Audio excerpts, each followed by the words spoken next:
hablando, me gustaría, a ver, ¿cómo me puedes explicar qué realmente es un chamán?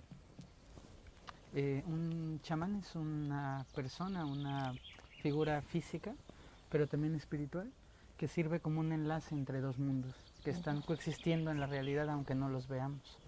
Un mundo espiritual, un mundo verdadero, un mundo de creación y un mundo de manifestación y de forma. Y el chamán es la persona que puede ir y venir entre los mundos, invitando a ese mundo espiritual y superior a entrar en contacto con este mundo, trayendo las energías y las fuerzas que lleven en él para que se manifiesten aquí y acompañando al proceso de evolución de este mundo material a partir de un camino espiritual que lleve a las personas a despertar y a mirar a ese otro mundo. Sí, es una especie de puente entre lo espiritual y Así lo es, material. entre un mundo espiritual y un mundo material, que en realidad están más mezclados de lo que creemos y que luego no están tan separados como lo pensamos, porque en el chamanismo no se tiene una concepción del mundo espiritual como algo ajeno al mundo material. No son mundos peleados, son mundos complementarios. Y muchas veces en el mundo material se está reflejando el mundo espiritual en lo profundo, pero no lo sabemos ver. Y muchas veces un mundo espiritual que no es fuerte termina apareciendo y siendo un mundo material. Un mundo espiritual que no es fuerte, Claro. termina siendo un mundo... Algunas veces las personas confunden el mundo espiritual con las religiones, por ejemplo. Ajá. Y el mundo espiritual va más allá del proceso ritual de una religión. Entonces a veces un mundo espiritual que no es fuerte se va yendo poco a poco deformando hasta convertirse en un mundo material. Y al volverse un mundo material con una pinta espiritual, deja de ser en realidad un mundo espiritual. Sí, vamos, como gran parte de las religiones de Yo, este mundo. yo respeto a todas, pero sí, algunas han ido por ahí. Sí, sí.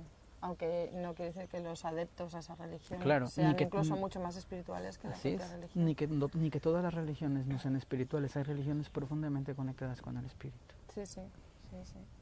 Y yo lo que voy viendo es que veo, por ejemplo, aquí a España que van llegando muchos chamanes o mucha gente que se ha ido a la selva y dicen que se han formado durante poco tiempo o mucho tiempo, no lo sé, pero es como que están empezando a llegar aquí chamanes. Entonces, yo personalmente siempre me he preguntado quién es realmente un chamán, quién no lo es, quién tiene un conocimiento muy pequeño, por ejemplo, todos estos que están ofreciendo las ayahuascas, así que tú no te has conectado nunca con el chamanismo y de repente una noche pasas y te tomas ayahuasca. A mí siempre me ha parecido, no sé, peligroso y raro. Me ha parecido raro porque creo que no se está uno tan preparado para ello. Entonces, ¿cómo se diferencia un buen chamán de lo que no es? Son bastantes preguntas. Sí, sí. Yo no quisiera hablar de los chamanes como algo específico porque solo puedo hablar de los chamanes que conozco y de los no chamanes que conozco que creen que son chamanes. Pero en un sentido amplio, un chamán es una persona que se forma, que cambia su estructura espiritual profunda. Un chamán no es solo una persona que vive experiencias de la mente, sino que va fraguando su espíritu, que va transformando realmente su espíritu. Y un chamán verdadero y un chamán, un intento de chamán o un mal imitador de chamán se diferencian en el soporte espiritual que tienen profundo, en la estructura del espíritu. Yo te puedo contar que el chamanismo tiene muchísimas regiones en donde se da, porque toda la gente que ha entrado en contacto con estos mundos espirituales es un chamán. Luego tienen distintos nombres según su propia tradición. Y yo soy mexicano, como tú sabes, y en México hay una tradición histórica muy rica de chamanismo, porque en la historia de México siempre se ha visto y siempre ha emergido una parte muy mágica del pueblo mexicano. Los mexicanos creemos en la magia como algo real y muchos pueblos latinos también, y yo creo que España también está empezando en este despertar de la conciencia mágica. Y en México la historia del chamanismo es una historia muy sagrada. No cualquiera es chamán y no por ir a una experiencia te vuelves chamán. Hay toda una estructura espiritual y física también, material, que se llama consejo de ancianos, los abuelos, como les decimos respetuosamente. Y esta gente son en su mayoría gente mayor. No es que necesites ser mayor para llegar ahí, sino que es tan largo el camino para llegar ahí que cuando llegas ya eres mayor. Mayor en años, en experiencia de vida, pero también mayor espiritualmente.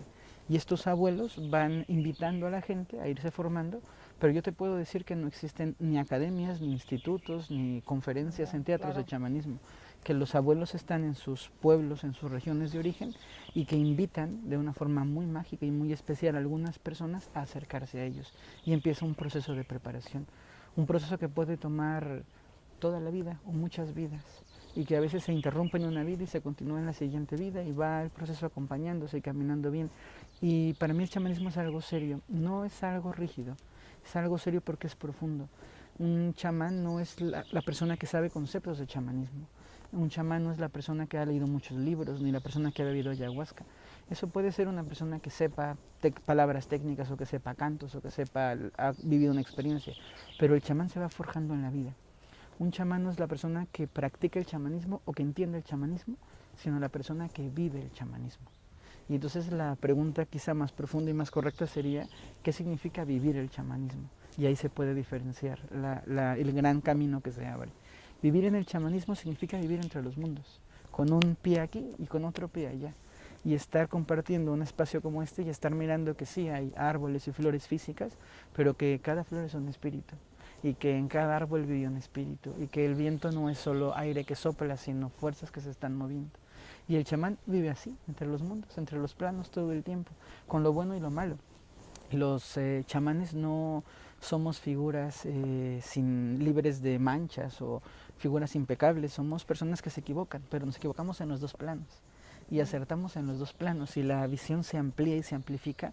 Y yo me atrevería a decir con un profundo respeto y mucha alegría que un chamán es una persona apasionada de la vida.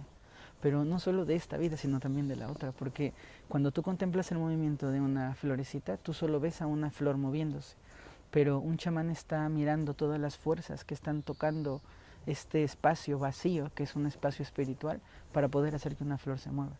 Y entonces cualquier movimiento sencillo en el mundo material se vuelve un movimiento riquísimo y bellísimo para los ojos de un chamán. Luego también es verdad que como estamos ahí, hay cosas del mundo material que pueden parecer muy sorprendentes, que no nos sorprenden tanto porque tú no puedes comparar un coche o una casa muy bonita y muy lujosa materialmente con el movimiento de una flor en el campo, porque la belleza es superior, pero no sabemos o no están acostumbradas la mayoría de las personas a contemplar ese tipo de belleza. Es una belleza más sutil. Es una belleza, pues no te lo creas, más bien es una belleza más difícil de construir porque es una belleza que tiene que ver con lo simple y a veces lo simple es grandioso, sí, pero no nos han educado para ver lo simple. Hay un pequeño cuentito, una síntesis que tal vez nos ayudaría como a entender esto, de que en el chamanismo se cree que los seres humanos en algún momento se quedaron atrapados entre un salón de humos y espejos. Y ese salón de humos espejos nos fue nublando la posibilidad de mirar ese mundo espiritual. Y entonces ahora miramos a la humanidad dormida y atrapada en esos humos. Y esos humos es desde el consumismo más básico hasta cómo tenemos una fascinación por el dinero o nos se vuelve nuestra cárcel. Y hay que romper esos espejos. Y el chamán es una persona que busca ir con la gente y golpear su espejo, a ver si se puede quebrar un poco, siempre en permiso de la persona, para ver si se puede liberar esta visión y entonces, en lugar de vivir en una caja de humo, poder contemplar la maravilla del mundo que está a nuestro alrededor.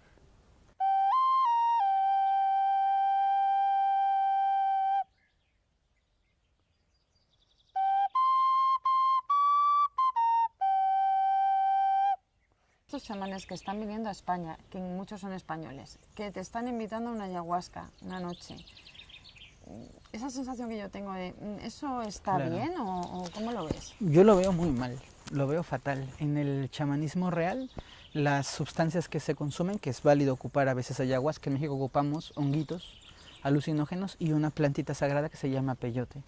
Pero cuando se llega a ese punto es porque la gente ha tenido un grado de conciencia tal que ese punto solo es un detonante, es como si amplifica las facultades de una persona que tiene una preparación previa, pero no una persona absurda que nunca tiene una preparación y que piensa que tomar ayahuasca lo lleva a un resultado espiritual. Me parece gravísimo y me parece peligroso porque observo un fenómeno que me entristece. Hay mucha gente que se vuelve drogadicto espiritual y eso no es el camino espiritual.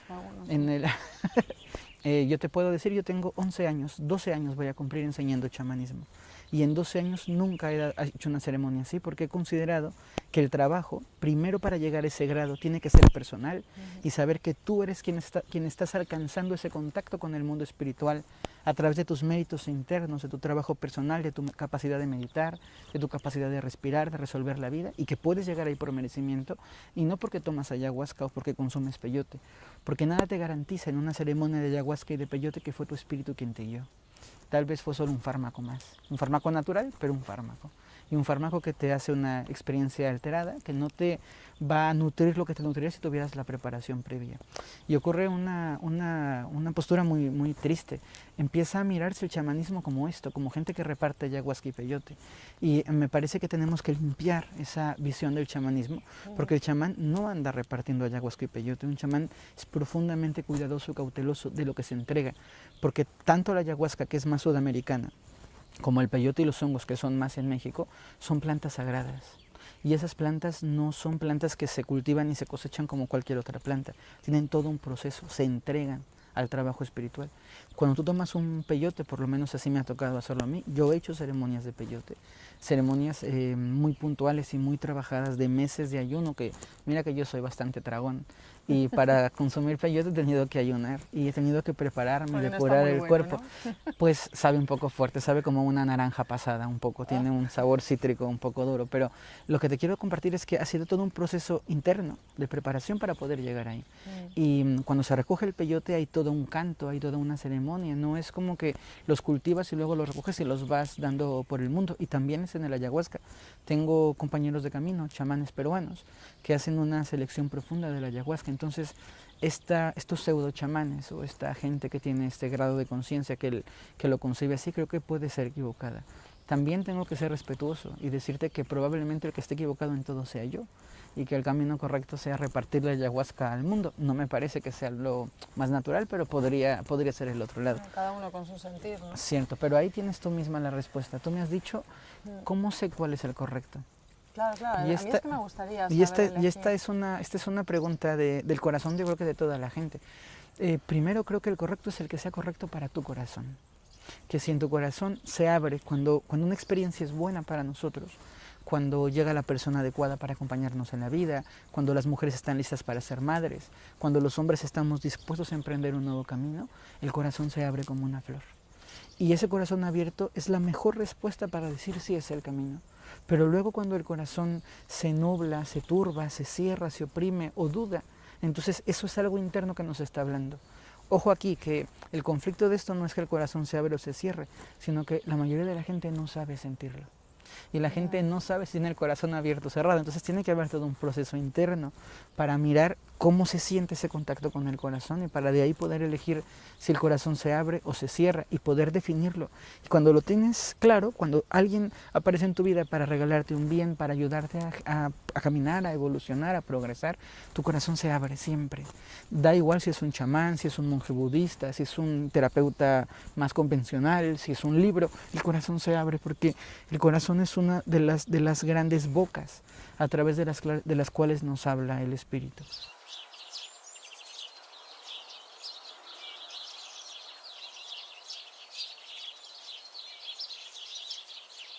Y hay un segundo elemento importante, que esto me lo explicó algún día mi maestro, que yo le digo Tatik, y que es un hombre formidable que me ha ayudado a formarme en chamanismo, acompañado de otros muchos. Porque en el chamanismo mexicano vamos aprendiendo de diferentes chamanes de diferentes partes de la república, del país, y vas aprendiendo y vas enriqueciendo técnicas de sanación que se dan en otros sitios distintos al cual tú te estás formando. Aprendes la filosofía profunda de los pueblos, y es muy rico, pero no se aprende en un viajecito de 2 semanas y no se aprende en un curso intensivo de fin de semana, se aprende en la vida.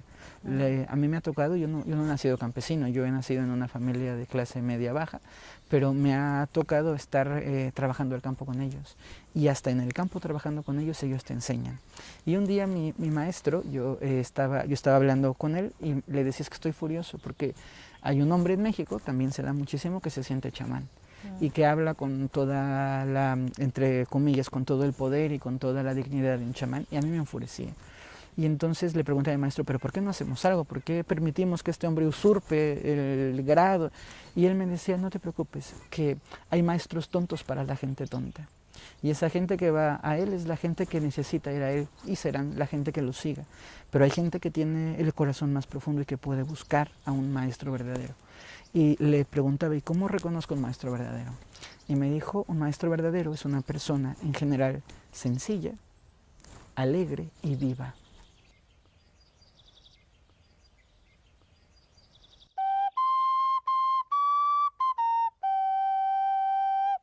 En esta sociedad sí piensan que el hábito hace el monje.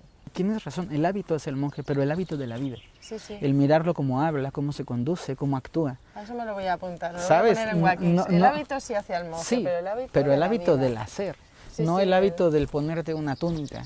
Porque me parece ponerte bien. una túnica, cualquiera va y la consigue, pero vivir desde la postura interna, abrir el corazón, mantenerte expectante a la vida, con un deseo de servicio, con una intención bien clara, eso sí es un hábito difícil. Lo demás cualquiera se lo pone. El hábito de vivir desde el corazón. Claro.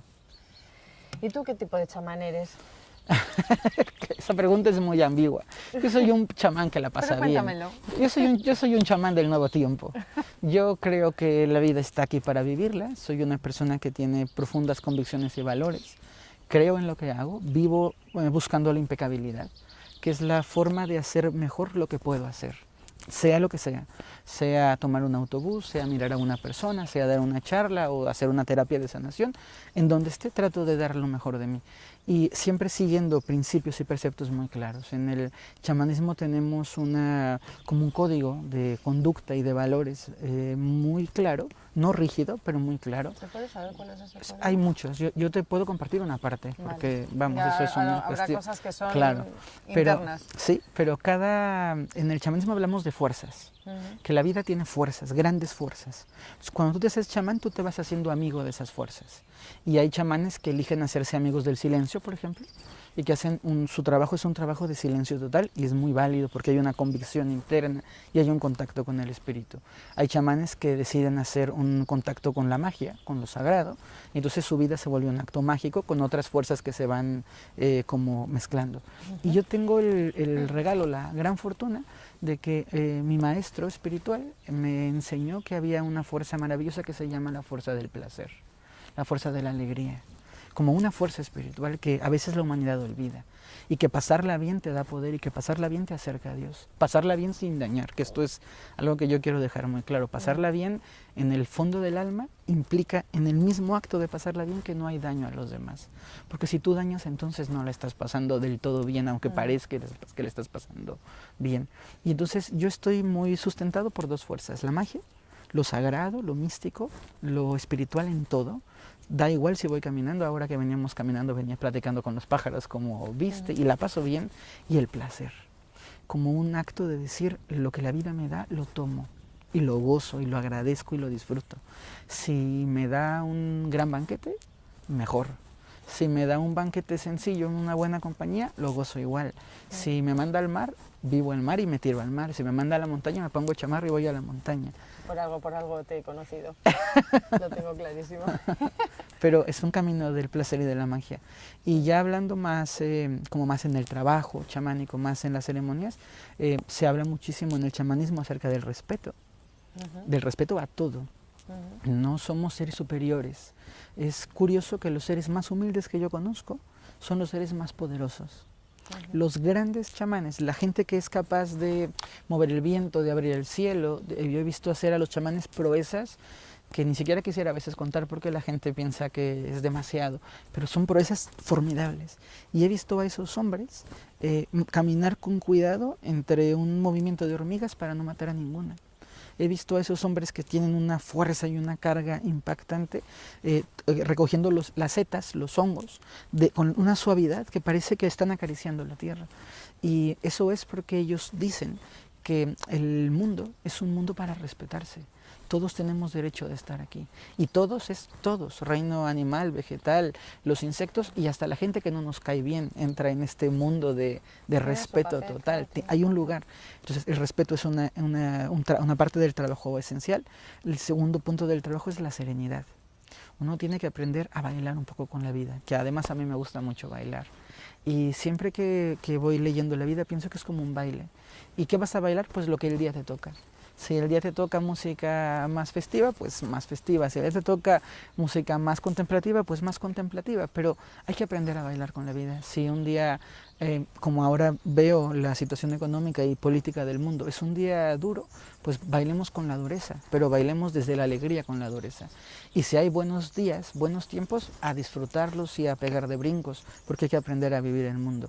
Y el tercer elemento que completa estos 3 regalos, que se llaman los 3 regalos del mono, que es un glifo del conocimiento sagrado maya, el tercer regalo de esta que encierra esto es la belleza. El tratar de dotar al trabajo y a la vida de belleza, no solo de la material. Si una persona puede hablar, puede buscar hablar en un tono que sea bello. Si una persona puede caminar de una forma bella. Y el principio de la belleza es un principio de lo femenino. Es uno de los grandes regalos que nos entrega el mundo femenino, no las mujeres, hablo de la energía femenina. Sí. Y la belleza complementa de una forma muy linda la vida. Sin belleza, el espíritu estaría triste. El espíritu se alegra con la belleza, le gusta la belleza.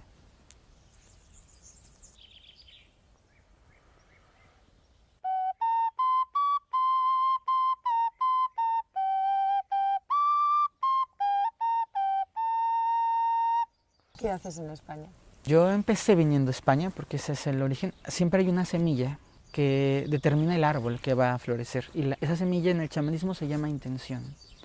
Todo lo que generamos en la vida proviene de una intención del espíritu, no de una intención de la cabeza. Sí, sí, sí. Yo vine a España con una intención muy clara, crear un puente entre México y España, un puente espiritual, porque además somos pueblos profundamente conectados. En México hay una gran comunidad española, como gente con la que he convivido a lo largo del tiempo, y en España siempre hay un poco de América, por no solo poner a México, presente en la vida, en lo cotidiano. Entonces cuando recibí el llamado de una persona que en ese momento no conocía y que ahora se ha vuelto profundamente importante para mí, que se llama María, diciéndome algo está pasando en España, la gente está mal informada, pasa que hay muchísima gente que viene a hablar, pero nadie sabe qué va a ocurrir en realidad o qué está ocurriendo, ven. Y tuvimos una apuesta, una intención de apuesta por el servicio, de decir, vamos, sin que nadie me conociera, sin medios publicitarios, un poco de boca en boca. Y cuando vine a España a dar la primera charla, el primer curso, sentí un placer inmenso. Yo recuerdo a la gente que estaba en ese sitio, que además tuvimos el regalo de que se llenó y que estábamos todos apretados, incómodos físicamente, y empezar a hablar y darme cuenta de algo esencial. A España le hace mucha falta la esperanza. Y estoy hablándote de una España de hace 3 años o 3 años y medio más o menos, que era una España que estaba en su cúspide, en su momento donde todo el mundo compraba y gastaba. O sea, bueno, la situación era buena, ¿eh? Cuando yo vine la primera vez la situación no estaba grave, empezaba a decaer. Bueno, algunos ya tenían una información que no compartieron. Pero era una España en un buen momento. Sí. Y al ir avanzando el tiempo, me di cuenta que le hacía falta esperanza y que le hacía falta alegría.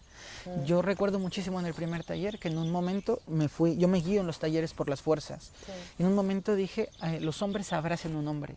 Y yo recuerdo la cara de susto de los hombres diciendo ¿qué? Y se abrazan con un hombre y le dicen a ese hombre, yo estoy aquí para ti. Fue algo formidable porque los hombres hicieron un gran esfuerzo y se abrazaron. Y ahora, al paso del tiempo, regreso a España, primero porque sigo teniendo esa intención de crear el puente que se ha construido. He tenido un regalo formidable, ese puente que se empezó a gestar. Ya ha hecho una visita, un viaje maravilloso espiritual de casi 40 españoles a México, donde se integraron con alumnos míos mexicanos, colombianos de otras partes del mundo, y se dio un movimiento precioso. Ese puente se ha establecido y ahora la intención es que los mexicanos vengan a España, porque ese puente espiritual de conocimiento tiene que irse fraguando. La segunda razón que había venido por esa esperanza, entre más ha pasado el tiempo, más veo que se necesita esa esperanza, y esa búsqueda, que me parece una virtud del pueblo español, esa búsqueda seria. Porque yo he encontrado gente en España con un deseo profundo de cambiar y con un deseo profundo de aprender. Y puede ser que la vida los sacuda y que los mueva, pero ellos quieren y lo siento. Y entonces siguen viniendo y siguen asistiendo. Pero se ha asomado una intención que no sé si ahora es más grande o no, pero que es una intención esencial. He generado grandes cariños en España.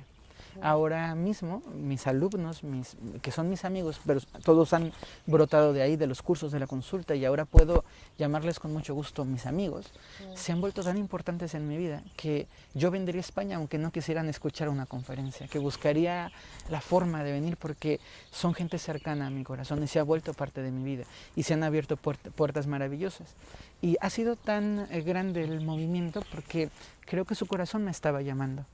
Y creo que mi corazón los estaba llamando, porque así creo que se dan las cosas, igual que me ocurre contigo y que ocurre en el mundo, creo que desde otro sitio nos llamamos. Y luego aquí nos encontramos. Y hay gente que es muy necia y que no se da cuenta que ha encontrado algo que ha pedido, pero hay otras personas que se dan cuenta que lo que han pedido es lo que han encontrado.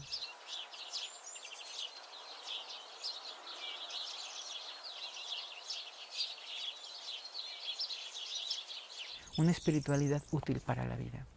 Claro, yo creo que la espiritualidad en la montaña nevada, allá en el cielo, puede ser muy valiosa, pero no aporta mucho a la vida. Y yo creo que la espiritualidad que transforma, la que trasciende, es la que puedes tener tú como madre, la que puede tener el hombre como empleado de gobierno, es la espiritualidad que puede tenerse para hablar con los hijos. Esa espiritualidad del día a día es la espiritualidad que transforma el alma y es la espiritualidad de este tiempo. Ya no hay tiempo, ni físico ni espiritual, para hacer la espiritualidad allá de me voy 5 años a peregrinar por el mundo y luego vuelvo iluminado. Creo que no, creo que te iluminas aquí, cocinando y conduciendo, sí, sí, aquí en esta vida, en esta forma.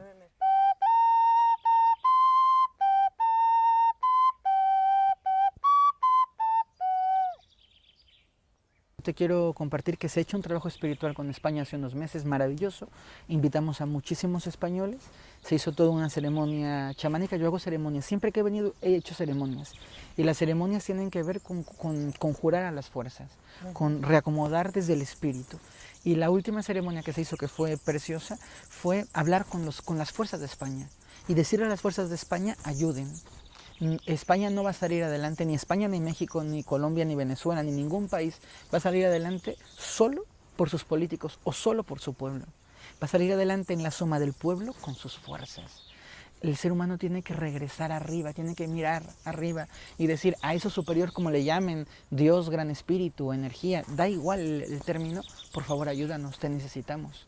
Es un punto en donde la humanidad tiene que recordar que no somos lo máximo y que no somos lo importante, que somos parte de algo muy grande y que allá arriba o abajo o donde la gente lo quiera entender, en lo profundo, en lo superior, está una fuerza, un ser, mira ahora cómo viene este movimiento, que nos está escuchando y que nos está respondiendo. Y a esa fuerza superior tenemos que decirle, ayúdanos, por favor, es momento de que regresemos a un movimiento del alma distinto, a una visión de romper con todos esos paradigmas y con todas esas ilusiones del mundo, de creer que con 1 millón de euros se soluciona la crisis y entender que está dentro del corazón la solución y que solo sostenidos por una fuerza mayor, la humanidad va a poder ir al sitio que le corresponde. Yo confío en eso. ¿España tiene una fuerza especial o sea, por ejemplo, México tiene un potencial de fuerza diferente al potencial de fuerza que puede tener España? Sí, sí, y todos los países del mundo tienen una función, son como individuos. Cada persona en una familia tiene un rol. En el mundo cada pueblo, no país, porque a veces los países están hablando de un territorio delimitado y puede ser que en un país haya muchos pueblos que hacen una diferencia bastante grande. Cada pueblo tiene una función en el mundo y hay unos pueblos y unas tierras en los pueblos que tienen una cantidad de emanación energética diferente. Mayor o menor, sí, pero más bien sería con una función distinta, con una utilidad diferente. México, y lo digo porque soy mexicano y porque amo mi país, pero lo digo también un poco de una forma seria, es un gran manantial de luz, siempre lo ha sido. Como India, como Tíbet, son grandes focos de emanación de luz. Y luego hay países que van cumpliendo sus funciones, y España tiene una función importante. España es la puerta de entrada a Europa.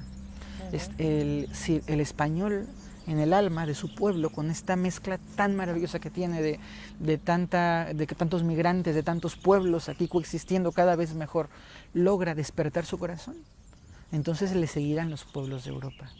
Es aquí en España donde la revolución social, no estoy hablando de conflicto armado, ni siquiera de conflicto, espero que ni siquiera tengamos que llegar a un conflicto. Pero el cambio se puede gestar aquí y se tiene que gestar ya. Las cosas están puestas, la olla está hirviendo. O vamos para un sitio o vamos para el otro, pero esta situación no va a quedarse.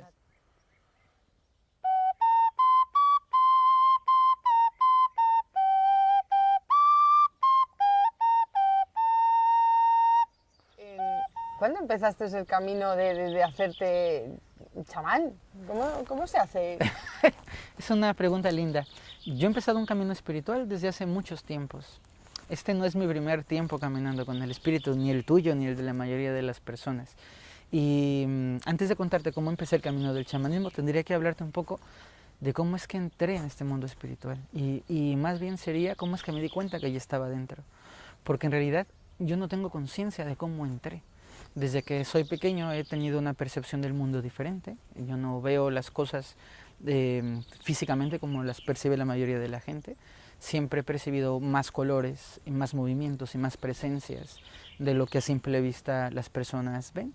Y por muchos años yo creí que eso era normal. Uno cuando es pequeñito nunca piensa que ve el mundo distinto a los demás, piensa que todos ven el mundo igual.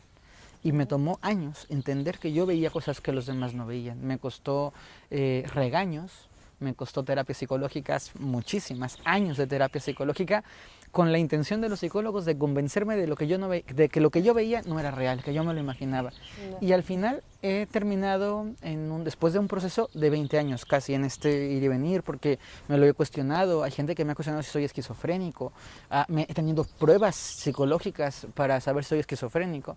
Y al final he decidido que si estoy loco, quiero seguir loco, porque lo que veo es maravilloso.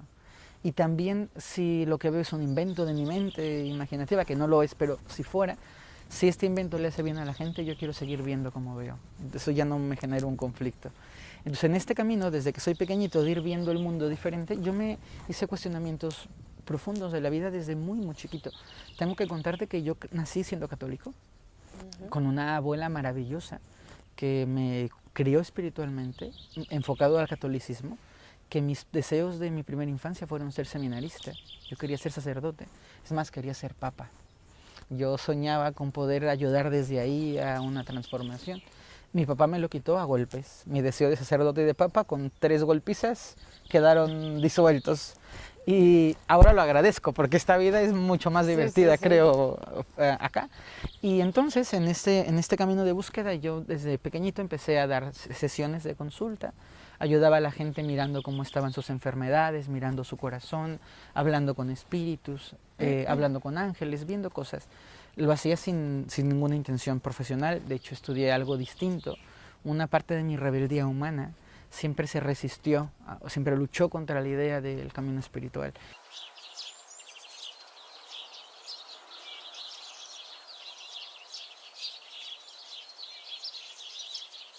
En mi historia, en diferentes episodios de mi vida, con mis padres, primero de pequeño, de que me llevaban en el carrito, y luego de niño, muchas veces, yo creo que unas 6 o 7 veces, gente se acercó a mis padres a pedirles que me entregaran, y que ellos me iban a querer y luego me regresaban con mis padres. O sea, que ellos veían y algo que claro, y mi padre se ponía furioso y corría a la gente y les decía que claro que no, que estaban locos.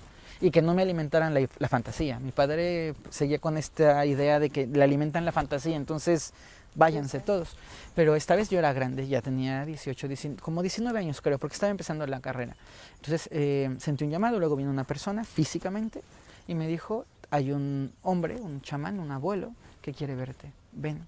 A un estado lejos de la Ciudad de México, que se llama Chiapas, es lejos de la Ciudad de México. Y bueno, pues ya está, vente. Y yo dije, yo no me puedo ir así. Fue todo un proceso, yo no me fui en ese momento. El hombre que me fue a buscar se enfureció conmigo porque le parecía como que yo había sido grosero con el llamado, que yo tenía que haber ido en ese momento, pero yo tenía un padre, tenía una escuela y tenía que pedirle permiso a mi papá en ese momento para irme. O tener dinero para irte, y tener dinero para irme además. Y cuando le dije, claro que mi padre me dijo que no, pero yo era un poco más grande, entonces conseguí unas vacaciones y me fui y allí empezó mi camino espiritual chamánico.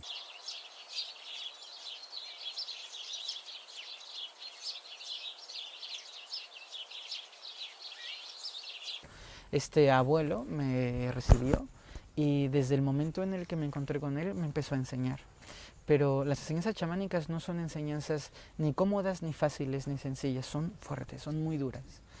Ahora que hago cursos, yo lo suavizo, lo traduzco a un salón, pero el chamanismo se aprende en la montaña, se aprende en el mar, se aprende en el campo, se aprende en la sierra, y es duro. La enseñanza chamánica es una enseñanza muy fuerte. Entonces este proceso ha sido un proceso de vida, de muchos años trabajando.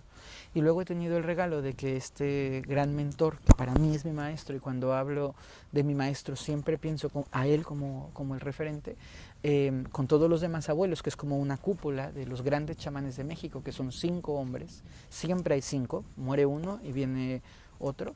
Estos 5 grandes hombres que se llama el Consejo de Abuelos, la máxima autoridad chamánica en México, y yo considero que una de las más altas en el mundo, si no es que la más alta en el mundo también, aunque no quiero sonar pretencioso, pero podría ser que sí, van moviéndote y te van mandando con otro de ellos o con otro de otro grado inferior a ellos para que tú te enriquezcas aprendiendo de los demás. Y este ha sido el camino de mi vida.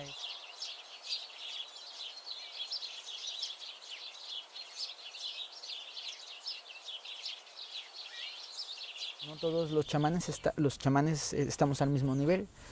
Algunas personas me preguntan, ¿cómo te haces chamán? ¿Cómo te certificas como chamán? Y bueno, la primera respuesta es, no existe un colegio ni un diploma, yo no tengo un título que diga, no hay un curso online de chamanismo, ¿no? Pero hay una cosa que sustenta el chamanismo y es la tradición a la cual perteneces. Hay tradiciones que le inventó un señor y luego tiene 45 discípulos, y la tradición tiene 4 minutos que se inventó y ya tiene discípulos. Y hay tradiciones que tienen miles de años. Hay tradiciones, la tradición chamánica mexicana del Consejo de Abuelos tiene 3.500 años. Entonces, el hecho de decir, yo, mira, hablo de eso y sientes la diferencia. Hay momentos que la brisa... Mira, es que estoy hablando de cosas de poder. Esa tradición que te apoya y que te dice, tú eres hijo de este linaje, tiene un peso mucho más profundo que una tradición que se inventó hace 10 años o 5 años o online, ¿me puedes comprender? Sí. Porque te acompañan todas las fuerzas y toda la historia, todo el pasado ancestral que va entregándose de chamán en chamán. Y la forma en la que se entrega ese pasado ancestral es a través de unos objetos que se llaman objetos de poder, que son instrumentos, pueden ser instrumentos musicales, pueden ser objetos muy raros que no parecen tener una razón de ser, pueden ser instrumentos mágicos que no son tuyos, solo se te van compartiendo de la tradición, y cuando tú formas a otro chamán, tú los sigues compartiendo y siempre se mantienen en la tradición, se mantienen vivos. Y cada objeto de poder tiene el conocimiento, la sabiduría y un poco del alma y del espíritu de todos los chamanes que los han poseído. Entonces vas teniendo como esa experiencia, ese regalo de vida, esa magia, ese toche. Toche es una palabra que ocupamos mucho para decir como la magia, el toque mágico de los otros chamanes, y tú los vas detentando en el objeto de poder, sabiendo que no son tuyos.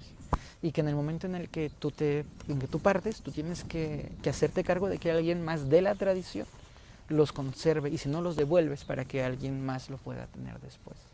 Ahí también, como estás hablando de objetos de poder, me he recordado del curso que vas a hacer ahora, que es Trabajando el Animal de Poder. Sí. O sea, sé que no me vas a contar el curso ahora, que prometo ir, pero cada uno tenemos un animal de poder en nuestro interior. En potencia. En potencia. Sí, nosotros somos como una entidad física con una parte espiritual y muchos cuerpos, esta historia. Pero tenemos muchos seres alrededor, velando por nosotros, en diferentes dimensiones, en diferentes niveles, en diferentes formas. La mayoría de la gente tiene conciencia, o hay un despertar de la conciencia acerca de los ángeles y de la importante presencia que son los ángeles en nuestra vida, que es un ser que está acompañándote desde otro plano y viene a este plano y va contigo caminando.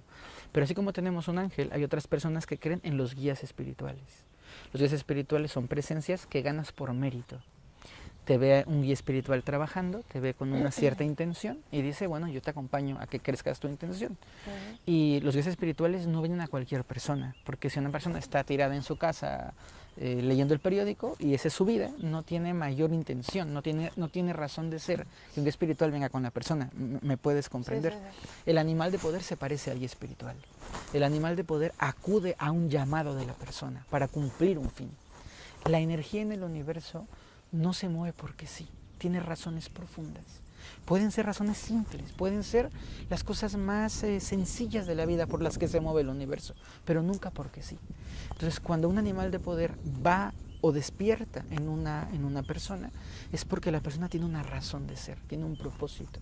Y ese propósito puede ser despertar al animal de poder. Entonces, todos tenemos en potencia el animal de poder, mas no todos lo tenemos despierto. Y sería tan sencillo como decir, tengo una habilidad, soy un gran pintor, pero nunca he probado pintar. Entonces, ¿de qué me sirve ser un gran pintor si nunca he probado pintar? De nada. ¿Y cómo puedo descubrir que soy un gran pintor si nunca he decidido pintar? No lo puedo descubrir. Llamar al animal de poder significa enriquecer nuestra alma. Significa poder tomar algo que está allá para que venga aquí y nos pueda sostener y acompañar en la vida, con funciones muy precisas, porque el animal de poder no es un ángel y no es un guía espiritual, es un animal de poder que dota al alma o al espíritu de quien lo llama, cuando se genera la conexión, de la conciencia colectiva de los animales de su género.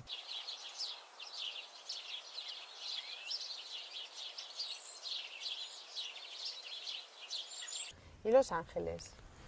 Y los ángeles son energías que yo quiero un montón, porque son mis primeros amigos espirituales. Cuando viví momentos difíciles de muy pequeñito, siempre me refugié en ellos y siempre tuve el regalo de su presencia para consolarme en momentos muy duros. Entonces, siempre que hablo de ellos, algo muy profundo en mí se mueve por gratitud, porque son seres que ahí están, que son verdaderamente incondicionales. Y a veces me apena un poco que los seres humanos seamos tan inconscientes de ellos y seamos tan ingratos con ellos.